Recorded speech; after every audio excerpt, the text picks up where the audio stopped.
All right, everybody, it's your boy Genius out here at the range. I got the HK CC9 and I got the Kimber CDS9 Classic.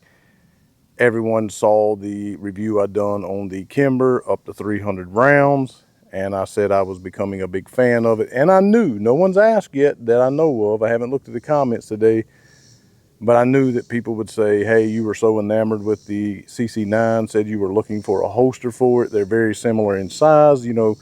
Will you compare those two? I knew that was coming. Now, this will be a comparison per se. Now, I'm not going to do a whole lot of height, length, weight, different features of the gun and stuff like that, because again, when you have a gun this small, this concealable, both of these very much concealable, it becomes subjective at that point, okay? It becomes what fits best in your hand. It becomes what you prefer, okay? What matters is, does it perform? Is it accurate? The recoil response, how well you can control it. Just a few points of interest would be that the CC9 is slightly longer, okay? It looks like, probably just eyeballing it, looks like it potentially is an inch longer maybe, okay? Although it's much, much thinner. So for me, it's going to feel better in the hand just because it's much thinner, as I have the fat sausage hands, right? This is about 1.1, the Kimber is, this is like 0.99 or something like that. So it doesn't sound like a lot, but when you're talking about firearms, even those small little millimeters matter, okay? This one has a light rail, does the CC9. The classic Kimber CDS9 does not. The serrations are both very functional. I would say that the Kimber probably has a better trigger, okay? This is more of a genuine carry trigger on the HK, and HK is not necessarily known for their fabulous triggers anyway, okay? But I will say up front, okay, this is about 21.44 on the weight, and the CC9 is about 18 point, yeah, CC9 is about 18.4 on the weight, so it weighs less too. So you're definitely going to be able to conceal this better, but again, it still comes down to preference. You have a 10 and a 13 round magazine with the CC9, and you have a 13 and I believe a 15 round magazine with the Kimber. So again, it's going to be less concealable, but you do get more capacity. But with that capacity, you're going to sacrifice something. The CC9 just has blacked out sights, but you do get to keep your rear sight on the CC9 and get you a nice co-witness. Although with this Fox Army FX V22 Pro up here, you have a built-in sight in the rear, which amazingly enough is a perfect co-witness with my fiber optic front sight on the Kimber. So and the sights, so it's, you could argue that the sights are a little better on the CC9, okay? But again, they're both very deep conceal carry weapons, and I said on camera yesterday when I was doing the 300 rounds on this that I felt as though the CC9 was less snappy. I said, you know what, I better get it out and see. All right, I better actually check that. So what I'm gonna do right now is I'm just going to shoot both of them on target. Not gonna show you the target, just let you see the gun shoot. And then I will get over here and point the camera towards the woods and kind of let you see the muzzle rise on the guns. Then I'll do an accuracy test, and then I'll do the try to alternate back and forth between the targets, and we'll just see which one that I shoot better with, because ultimately, again, when it comes down to guns this size, I don't think people are putting lights on these guns. I don't know why you would. I mean, this is pocket size. I can't really get this one in my cargo pants, even with the 13 round magazine. I think they make a 10 for this, but I don't have it. I can definitely put this one in my pocket, okay? So that matters too. It's very, very concealable. Sorry about the cicadas. They're just psychotic. It's just what it is. The heat index is 110 today. So I'm going to start out with the CC9 since I've shot the Kimber a lot. It's been a little while since I've done the review on the CC9, so I haven't shot this thing. My dot's probably not even turned on. It's not. So let's get the dot turned on here. Going to start out with the 12 round magazine in the CC9 here, and I'm just shooting at the target, letting you see the gun shoot. And if I can tell you anything based off of one magazine through each, then I will do just that.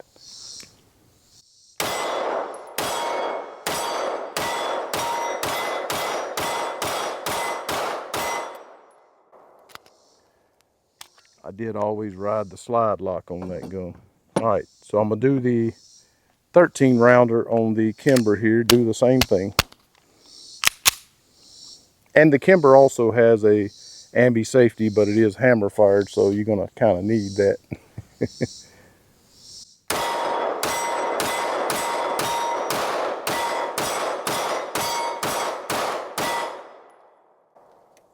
I mean, I can tell you already, I don't know if you see or not, but I can tell you already that the Kimber definitely recoils more. So I was right about that just from memory, okay? But what I'm gonna do is I'm gonna put the camera towards the woods and just let you see on camera. Sometimes I struggle with that.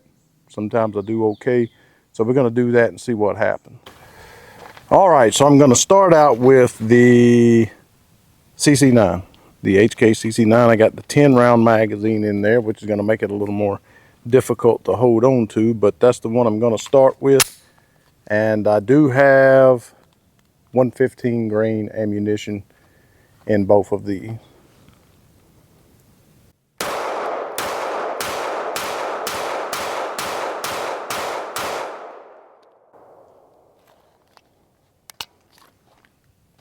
All right, I'm just gonna go straight to the Kimber. I only put 10 rounds in the Kimber as well, in the 13 round magazine, I think. Yes, the 13 round magazine. So let's see if there's too much of a difference in recoil.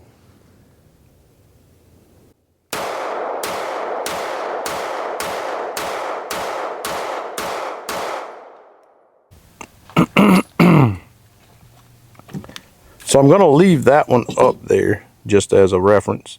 But I'm also going to put 5 rounds, again only 5 rounds because, you know, you ain't buying my ammunition. But I got my 147 loaded up in here, and because I feel like they both seemingly performed better with the 147. And so I'm going to start out with the Kimber on this one. Again, just 5 rounds, 147 defense ammo, and see about the recoil with that, because again, that's what you're going to be carrying. So that's why I decided to do that. 147 jacketed hollow point with both of them. We're going to start with the Kimber 13 round magazine.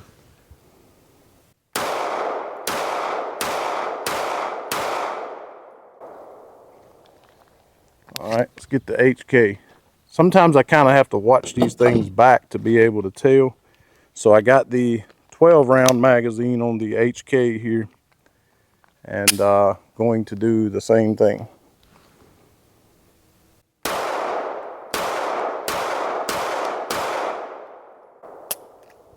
Always riding that slide lock. Sometimes it can be very difficult for me just shooting it and not looking back at the video to know which one has less snap. You know, when you're shooting, you're not necessarily watching. I mean, you're trying to focus on what you're trying to do and not make an idiot out of yourself. So looking back on it on my iPad here, it looked as though the HK recoiled a little bit less. I don't think that it was significant. It's definitely not something that I noticed shooting it, but it does definitely seem as though it recoils less. So what I'm gonna do now is I'm gonna alternate back and forth between the 3 targets as I typically do. And keep in mind that I'm probably gonna be around 350 rounds through the Kimber, and I just shot the Kimber 2 days in a row, so I'm intimately more familiar with it than I you know, because it's been, well, whenever the CC9 come out and I've done the reviews, that's how long it's been since I've shot the CC9. So I'm not as familiar with it, not making any excuses, but just stating a fact, okay? Going to alternate between the targets, see how that goes.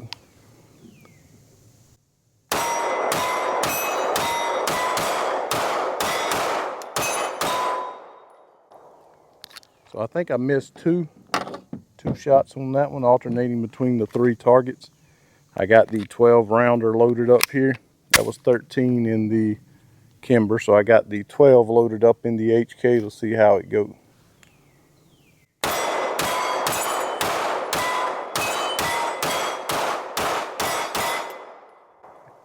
I always ride the slide lock. So I think I missed 3. I missed 2 or 3. So who knows? But again, I am a little bit more familiar with the Kimber, but you know, I don't know. I'm gonna withhold judgment to the last part of the video. This the kind of video when you're talking about Kimber and you know a little bit of the rocky past that I know I've had and others have had, that if you give the Kimber the upper hand, you might get beat down in the comment section. So I'm gonna flip the camera around, paint both of the targets, and then I'm going to shoot on target, probably just 12 rounds through each to see which one that I'm more accurate with. All right, gonna start with the Kimber. Also keep in mind is where I park at, and I do so intentionally because I don't want any shrapnel or any little pieces coming back and slapping my Jeep. I am standing at about 13 yards, so again, that's a little bit of a distance for a micro compact gun, but either way, I'm gonna start with the Kimber. Either way, Kimber, I got 10 rounds loaded up in her. See how it goes.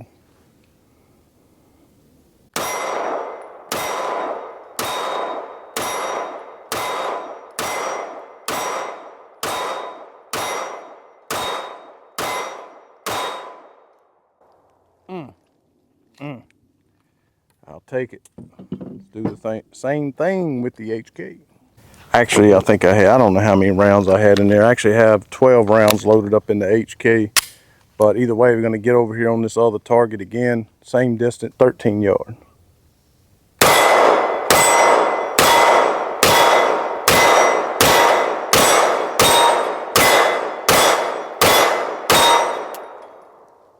Riding the slide lock.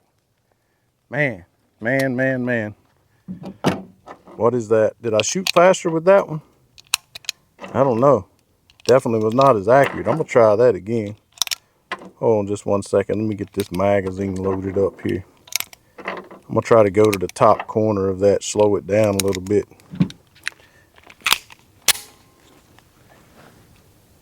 I'm going to go to the left corner.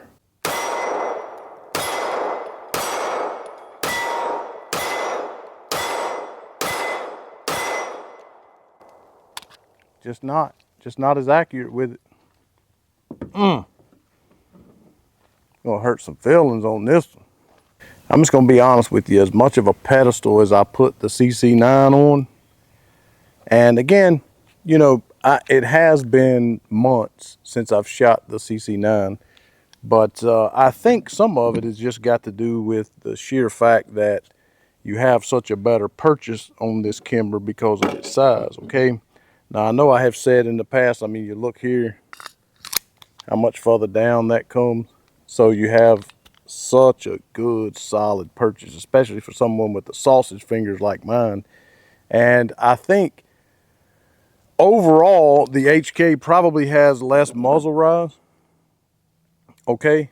But as you begin to shoot more, because you don't have as sure of a purchase on it right here, for me anyway, that you start to kind of lose your grip a little bit. And I don't know. I'm not making any excuses at all. You saw it. You saw what happened. I still say that the muzzle rise was a little bit more on the Kimber than was the HK, but obviously, as you can see, not only was I alternating between the targets and only missed one with the Kimber, and I missed like 3 or 4 with the HK, but you saw me twice try to get a group like that, and I just wasn't able to pull it off. I have a Fox Army FXV22 Pro, and I have a Vortex Defender up here. So before anyone says you have a better optic on one or the other, yeah, okay. The Vortex Defender's about $250. This is about $150, right? By the way, I'll put a link up to this. Great optic. Pick it up on Amazon. Use my discount code G210 at checkout. You won't regret the purchase of that optic. I can guarantee you that. So, Gene, what is your thoughts? Well, for me anyway, I'm still going to carry the HK. Hear me out. It's just more concealable. I'm just able to, and so when you have something that's more concealable, you might have to sacrifice a little bit of performance, pure and simple. The overall build quality, I'm not even going to question it because H&K is legendary for their build quality. They had the patent for this gun for like 7 years, put 750,000 mean rounds through the thing before they would even release it to the public, okay, or even military or anything else, wherever they might have released it to. They're legendary for their build quality. So 1000% the build of this H&K is probably second to none. H&K build quality is probably second to none, unless you got some dude building it in his basement and takes 6 years to build it, you know, with meteorite or whatever. Just production guns, yeah, you're not going to beat the HK, okay? Build quality, definitely better. I feel like the muzzle rise is less, but obviously, as you can see, I shot more accurately with the Kimber. I got between the targets more rapidly with the Kimber. So in this test, if I'm just testing for back and forth, staying on target, if I'm testing for accuracy, and then of course we did the muzzle rise with the defensive ammunition and with the range ammunition, I feel like the HK come out on top a little bit with that. But overall, just in performance, I'm going to have to give the W to the Kimber CD9 Classic today. I know I'm going to hurt some feelings by saying that, but you can't argue with the facts. However, like I said, I would still carry the HK just simply because it's more concealable.